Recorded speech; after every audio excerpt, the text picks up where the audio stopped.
Shalom, apa kabar hari ini? Saya percaya kabar kita kabar yang luar biasa, amin. Karena Tuhan yang selalu ada bersama dengan kita. Saya juga percaya bahwa semua jemaat baik-baik saja. Tuhan menolong, Tuhan memberikan perlindungan dan berkat-Nya bagi setiap kita. Haleluya. Puji Tuhan saudara, hari ini kita sudah memasuki bulan yang kelima. Minggu pertama di bulan yang kelima. Tidak terasa, hari demi hari kita lewati saudara. Dan kita percaya kalau kita bisa melewati hari demi hari, itu karena pertolongan Tuhan. Katakan amin. Nah, oleh karena itu Bapak Ibu Saudara, hari ini kembali kita mendengarkan firman Tuhan, agar sungguh hidup kita terus dibaharui, terus dibentuk oleh kebenaran firman Allah itu.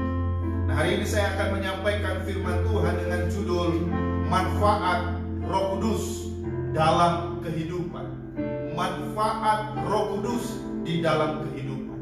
Kita buka Alkitab kita. Mari Bapak Ibu Saudara buka Alkitab Saudara di dalam Galatia pasal 5 ayatnya yang ke-16 sampai ayatnya yang ke-26. Galatia pasal 5 ayatnya yang ke-16 sampai 26. Kita akan baca bersama-sama. Ayat 16, maksudku ialah hiduplah oleh Roh, maka kamu tidak akan menuruti keinginan daging. Sebab keinginan daging berlawanan dengan keinginan Roh, dan keinginan Roh berlawanan dengan keinginan daging. Karena keduanya bertentangan, sehingga kamu setiap kali tidak melakukan apa yang kamu kehendaki. Akan tetapi jika kamu memberi dirimu dipimpin oleh Roh, maka kamu tidak hidup di bawah hukum Taurat. Perbuatan daging telah nyata, yaitu percabulan, kecemaran, hawa nafsu, penyembahan berhala, sihir, perseteruan, perselisihan, iri hati, amarah, kepentingan diri sendiri, percideraan, roh pemecah, kedengkian, kemabukan, pesta pora, dan sebagainya. Terhadap semuanya itu kuperingatkan kamu, seperti yang telah kubuat dahulu, bahwa barang siapa melakukan hal-hal yang demikian, ia tidak akan mendapat bagian dalam kerajaan Allah. Tetapi buah roh ialah kasih, sukacita, damai sejahtera, kesabaran, kemurahan, kebaikan, kesetiaan, kelemah lembutan, penguasaan diri. Tidak ada hukum yang menentang hal-hal itu. Barang siapa menjadi milik Kristus Yesus, ia telah menyalibkan daging dengan segala hawa nafsu dan keinginannya. Jikalau kita hidup oleh Roh, baiklah hidup kita juga dipimpin oleh Roh. Dan janganlah kita gila hormat, janganlah kita saling menantang dan saling mendengki. Apa yang kita baca hari ini saudara, Tuhan mau supaya kita ini hidup oleh Roh, dipimpin oleh Roh. Karena Dia ada dalam hidup kita, Dia hidup di dalam hidup kita. Maka saya percaya ada tujuan Allah ketika Dia hadir dalam hidup kita. Oleh sebab itu judul yang akan saya bagikan kepada kita hari ini adalah manfaat Roh Kudus dalam kehidupan. Bapak Ibu Saudara, saya percaya begini bahwa Tuhan Yesus mati di salib, bangkit dan naik ke surga, bukan hanya saja untuk setiap orang percaya menerima karunia, keselamatan, dan penebusan dosa saja saudara, melainkan juga membuka jalan bagi kita agar Roh Kudus dapat menyertai kita, orang yang percaya kepadanya. Jadi Bapak Ibu Saudara, Yesus mati, Yesus disalibkan, Yesus dibangkit, dan Dia naik ke surga saudara. Bukan hanya saja untuk menyelamatkan, bukan hanya saja memberikan karunia-karunia-Nya bagi kita, tetapi Dia juga membuka jalan bagi kita agar Roh Kudus bagi setiap kita. Roh Kudus itulah yang akan memampukan kita untuk hidup di dalam kehidupan yang baru, yaitu hidup di dalam Kristus. Nah, Bapak Ibu Saudara, pertanyaannya sekarang, apa saja peranan dan tuntunan Roh Kudus di dalam kehidupan orang percaya? Apakah hasilnya? Nah, ada 3 hal yang saya mau bagikan kepada kita hari ini. Apa saja peranan dan tuntunan Roh Kudus dalam kehidupan orang percaya? Yang pertama adalah agar tidak menuruti keinginan daging. Itulah peranan Roh Kudus dalam hidup kita, agar kita orang percaya ini, saudara, tidak lagi hidup menuruti keinginan daging. Paulus mengatakan tadi di dalam Galatia pasalnya yang kelima, ayatnya yang ke-16 berkata demikian, maksudku ialah hiduplah oleh Roh, maka kamu tidak akan menuruti keinginan daging.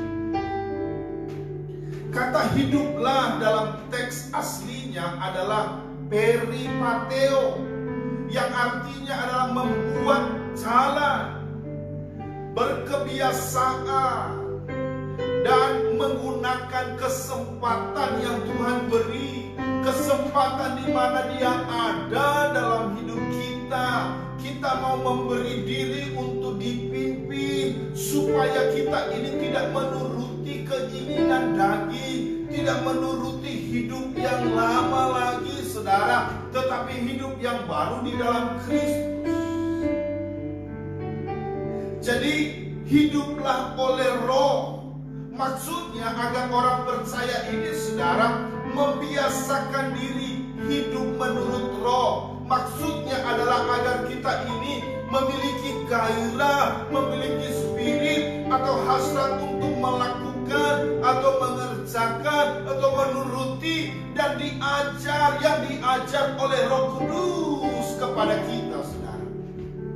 Dan sebagai hasilnya, maka seseorang tidak akan hidup menuruti atau memenuhi keinginan daging, tetapi keinginan Roh Kudus itu yang ada dalam hati. Menuruti dalam teks aslinya adalah eleo, yang lebih tepat berarti memenuhi. Nah, dari ayat ini, saudara, seakan-akan Paulus hendak mengatakan bahwa hendaknya kita tidak merasa berhutang untuk hidup menuruti daging. Nah, dengan hidup menuruti Roh, maka orang percaya, saudara, dapat tidak menuruti keinginan daging. Nah, hal ini sinkron dengan pernyataan Paulus dalam Roma pasalnya yang ke-8 ayat 13, dikatakan begini, sebab jika kamu hidup menurut daging, kamu akan mati. Tetapi jika oleh Roh, kamu mematikan perbuatan-perbuatan tubuhmu, kamu akan hidup. Nah, jadi Bapak Ibu Saudara, orang percaya itu dipanggil untuk berjuang hidup menurut Roh. Sebab hal ini tidak bisa terjadi atau berlangsung secara otomatis. Kalau tidak berjuang dengan sungguh-sungguh, saudara, maka seseorang akan hidup menurut daging. Sebab apa? Sebab di dalam diri kita ada pertentangan atau konflik antara kehendak Roh dan kehendak daging. Jadi kita harus berjuang sedemikian rupa untuk mengalahkan itu bersama Roh Allah. Oleh sebab itu kan kita buka diri, kita buka hati kepada tuntunan, kepada pimpinan Roh itu sendiri, supaya kita tidak hidup menurut daging. Jadi Bapak Ibu Saudara, Paulus menulis hal ini dengan pernyataan di dalam Galatia pasalnya yang kelima ayat 17. Sebab keinginan daging berlawanan dengan keinginan Roh, dan keinginan Roh berlawanan dengan keinginan daging. karena keduanya bertentangan, sehingga kamu setiap kali tidak berbuat apa yang kamu kehendaki. Maka perlu perjuangan yang ekstra, saudara. Hasil dari perjuangan hidup menurut roh tersebut, seseorang dapat apa? Dapat memiliki keberadaan, dapat melakukan kehendak Allah, bukan karena terpaksa atau hidup di bawah tekanan bayang-bayang hukuman, saudara. Tetapi dengan sendirinya dapat melakukan apa yang Allah kehendaki dalam hidupnya. Kalau kita berjuang hidup menurut roh. Amin, saudara. Tuhan mau kita ini, saudara, benar-benar tidak menuruti keinginan daging lagi.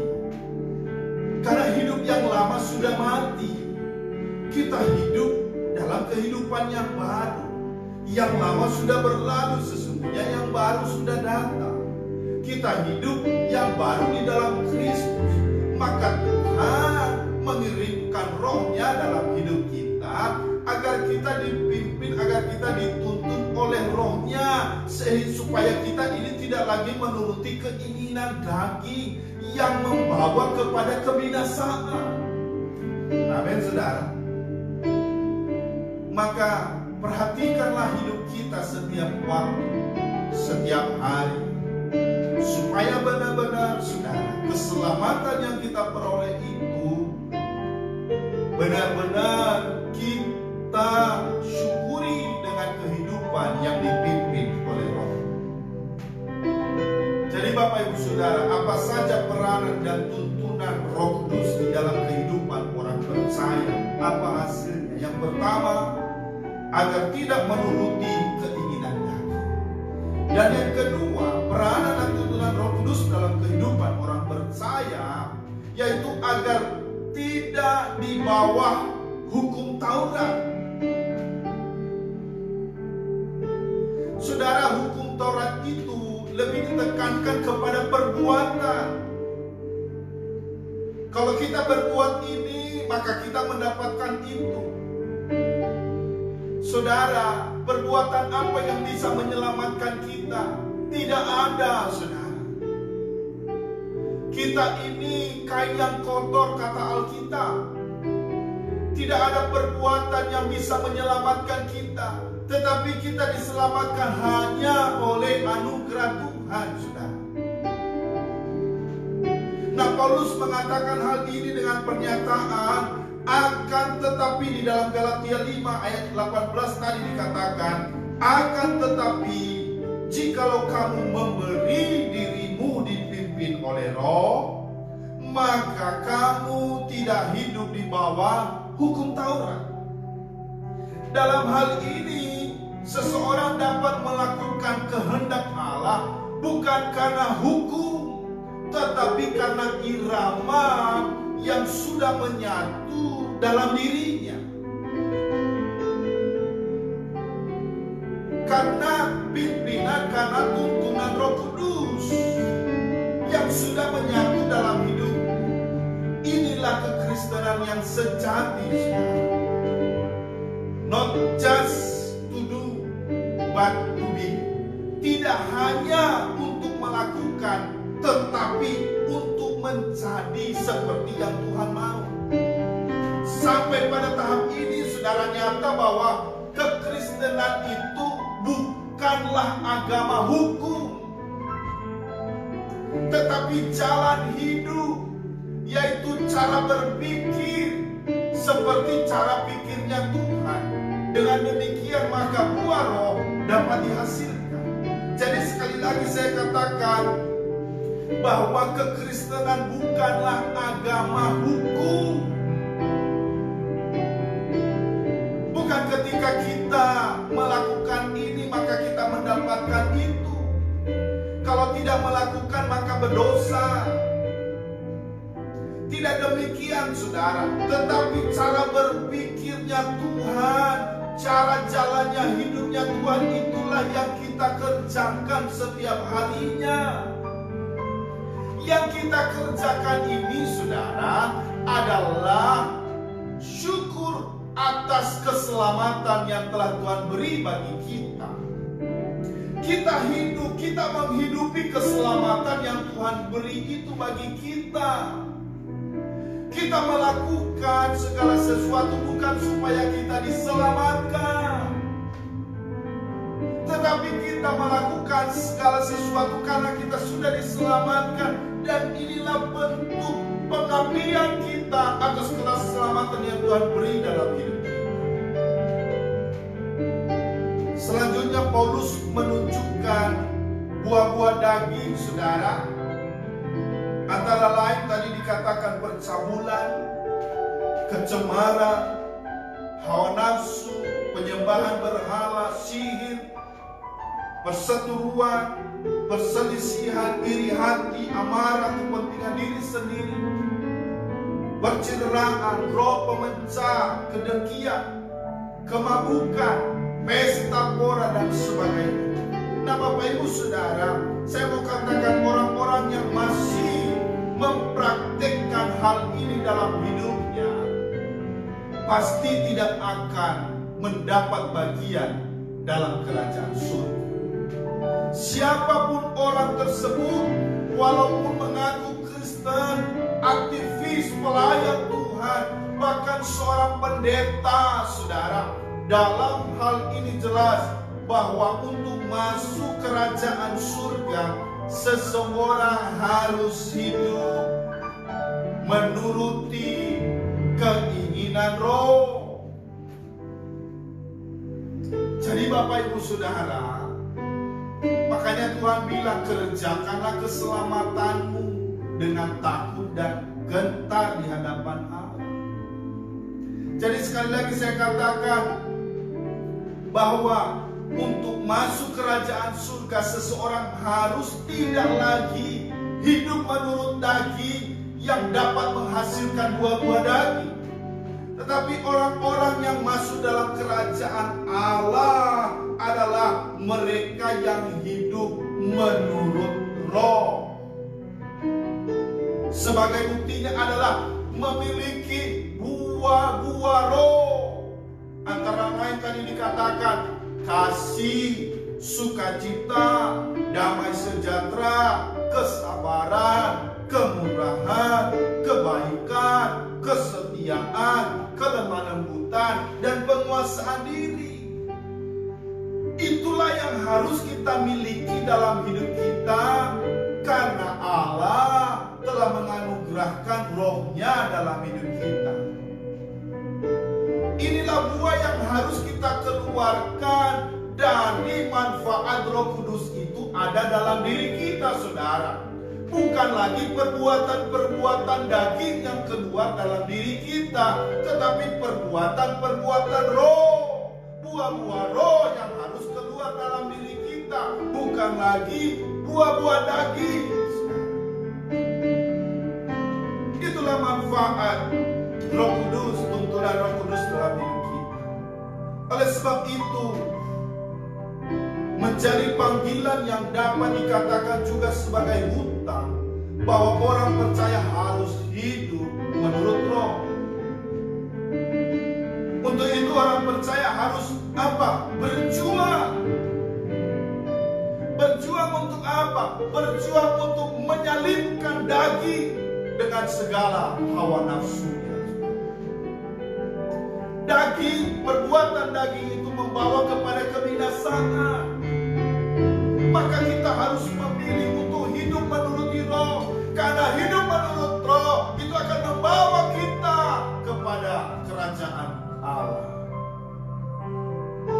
Hal ini, saudara, tidak bisa dihindari oleh orang yang telah menerima penebusan oleh darah Kristus, yang segenap hidupnya sudah menjadi milik Tuhan. Kalau kita sudah ditebus, kalau kita sudah diselamatkan, berarti bukan lagi milik si jahat, bukan lagi milik dosa, bukan lagi milik iblis hidup kita ini, tetapi telah menjadi miliknya Tuhan. Maka kalau kita miliknya Tuhan, harusnya kita menuruti yang Tuhan kehendaki dalam hidup kita.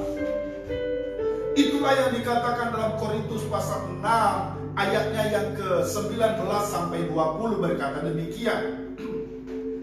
Atau tidak tahukah kamu bahwa tubuhmu adalah bait Roh Kudus yang diam di dalam kamu, Roh Kudus yang kamu peroleh dari Allah, dan bahwa kamu bukan milik kamu sendiri. Ayat 20 katakan, sebab kamu telah dibeli dan harganya telah lunas dibayar.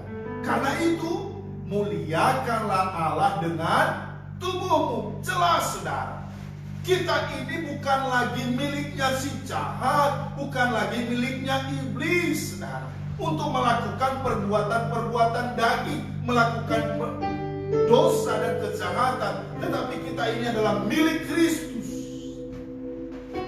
telah dibeli dengan harga yang mahal, dengan darahnya. Maka dikatakan, muliakanlah Tuhan dengan tubuhmu, muliakanlah Tuhan dengan perbuatanmu, muliakanlah Tuhan dengan sikapmu, muliakanlah Tuhan dengan ucapanmu saudara, karena Dia ada dalam hidupmu. Kita adalah bait Roh Kudus, katakan amin.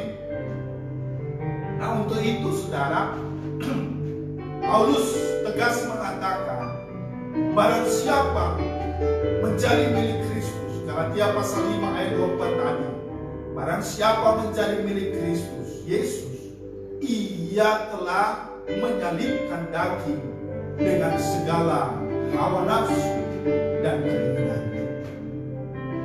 Jadi Bapak Ibu Saudara, ini tidak main-main. Kita ini adalah milik Kristus.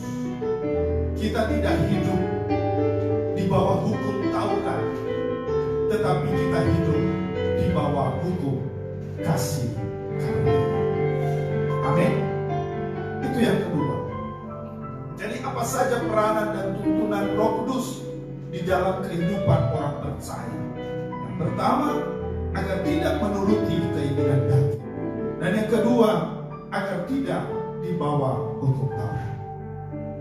Yang ketiga saudara, apa saja peranan dan tuntunan Roh Kudus di dalam kehidupan orang percaya dan apa hasilnya?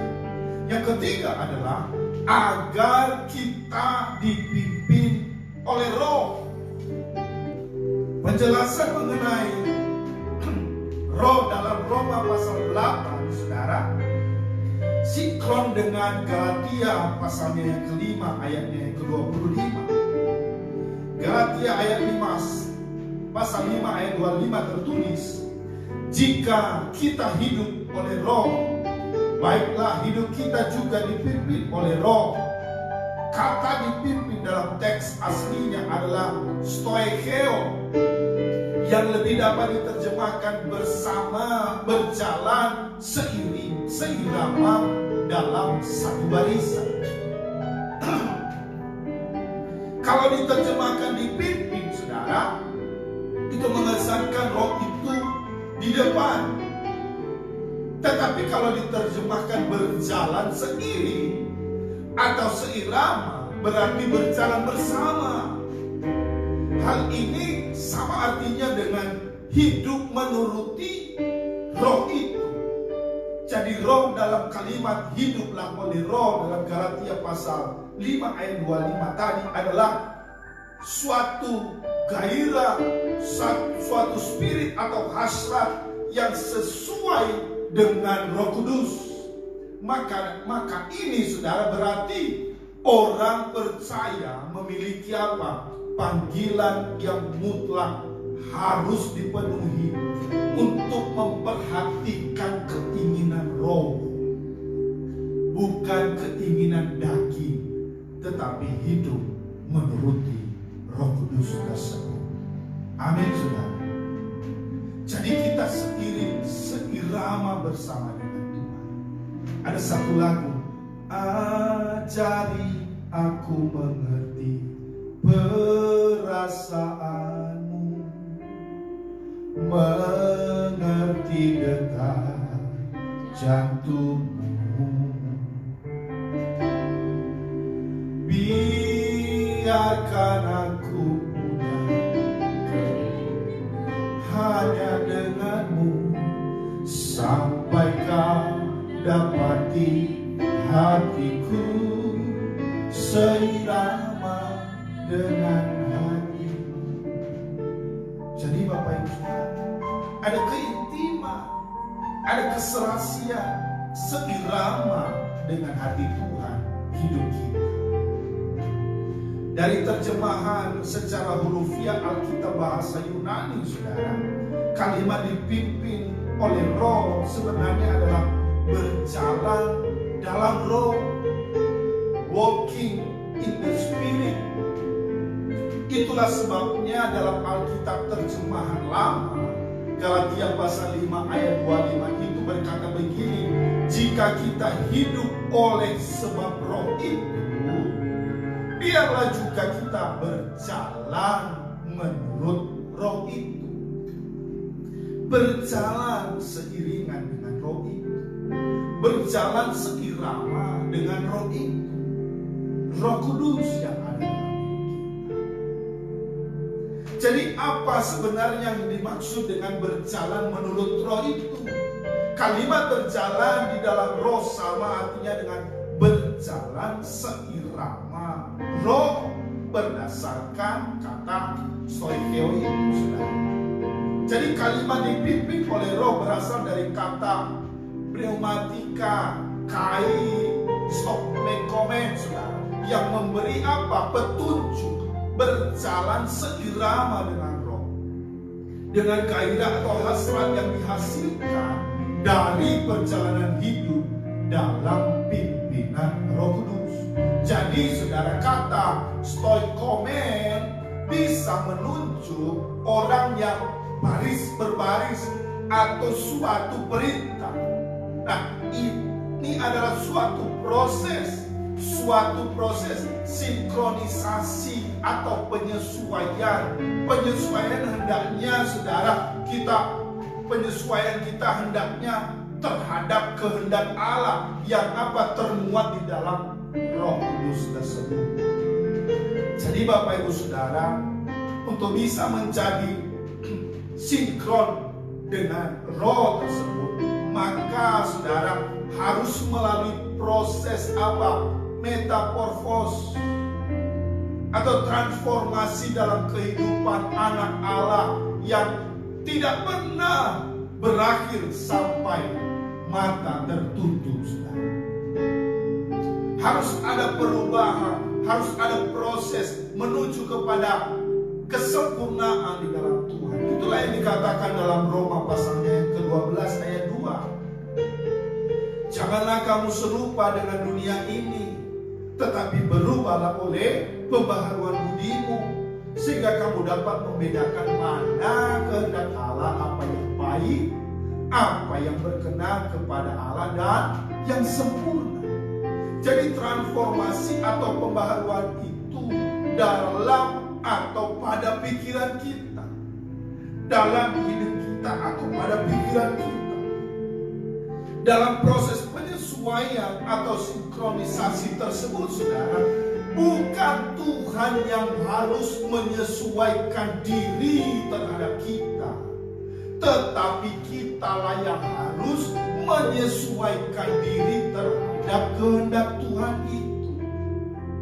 Itu sebabnya kita harus mau dipimpin oleh Roh. Proses ini, saudara, menuntut peran keaktifan secara penuh setiap individu, setiap kita, saudara.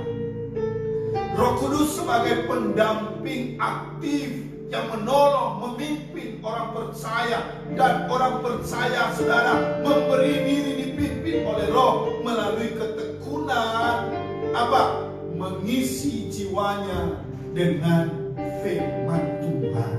Amin. Kita harus mengisi jiwa kita ini dengan firman Tuhan, sehingga dengan demikian Roh Kudus akan mendampingi, menolong, memampukan kita, saudara, untuk melakukan apa yang Tuhan kehendaki dalam hidup kita. Bukan lagi keinginan daging yang kita lakukan, tetapi keinginan Roh. Itulah sebabnya Tuhan Yesus tegas mengatakan bahwa manusia hidup bukan hanya dari roti, tetapi dari setiap apa? Firman yang keluar dari mulut Allah. Jika jiwa seseorang, saudara, diisi oleh kebenaran firman yang murni, maka roh menjadi kuat. Amin. Kalau itu yang kita isi, jiwa kita yang kita isi adalah firman, maka roh kita akan menjadi kuat. Tetapi kalau jiwa diisi oleh filosofi dunia, materialisme, sekularisme, dan lain sebagainya, saudara, maka roh menjadi lemah.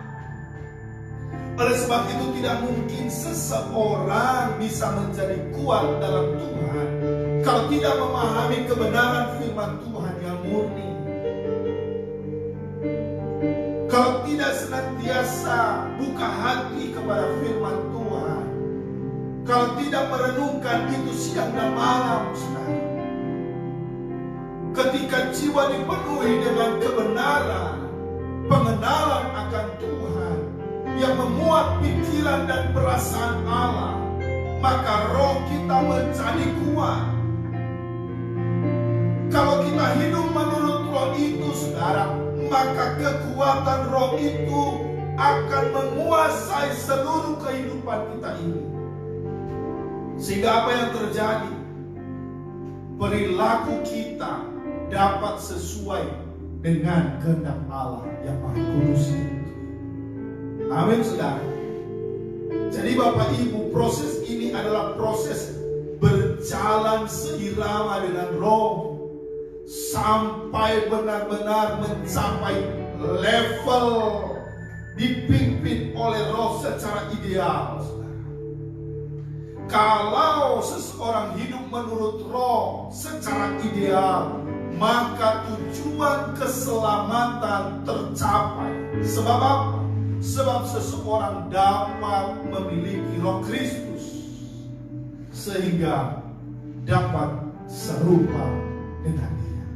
Keserupaan dengan Kristus itulah yang membuat hati Bapa sangat disenangkan. Amin, saudara. Jadi apa peranan dan tuntunan Roh Kudus di dalam kehidupan orang percaya dan apa sih? Yang pertama, agar tidak hidup menuruti keinginan daging. Yang kedua, agar tidak di bawah hukum Taurat. Dan yang ketiga, agar kita dipimpin oleh Roh. Biarlah kebenaran firman Tuhan ini memberkati saudara sekalian. Tuhan Yesus